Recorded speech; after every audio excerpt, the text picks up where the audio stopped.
Jeffrey Willis will be tried for the murder of Rebekah Bletsch starting next week with a selection of 14 people who will decide his guilt or innocence. Of course, finding an impartial jury in this high-profile case is critical to getting a fair and impartial verdict.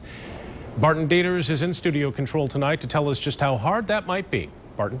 Well, Brian, in every case, a jury is supposed to base its decisions only on what they hear in the courtroom during the course of a trial.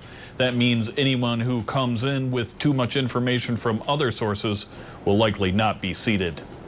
Since the body of Rebekah Bletsch was found in June of 2014, the case has been in the public eye. What I'm hoping for is this case gets tried in that jury, in that courtroom, and not in the court of public opinion. The defense has been asking for a change of venue, and the court has lined up a pool of 500 potential jurors that will be brought in 125 at a time until 14 are found acceptable to the judge, the prosecution, and the defense. But if history is any indicator, finding a jury probably will not be that hard. Have you ever had a case where you just weren't able to seat a jury based on pre-trial publicity? No.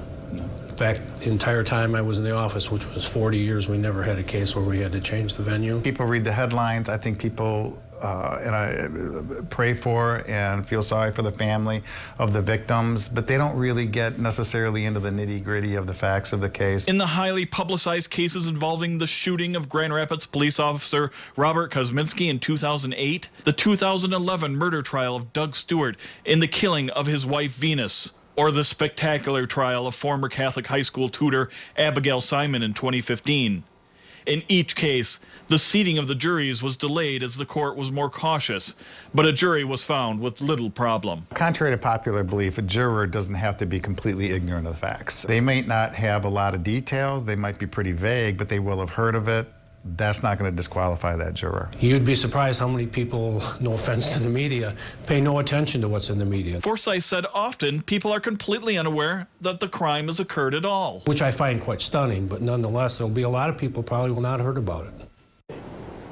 Now, if they can't find 14 jurors, then the judge will consider moving the venue. But most judges conclude that with social media simply moving a case a county or two away has little impact because everyone has access to the same information on the internet.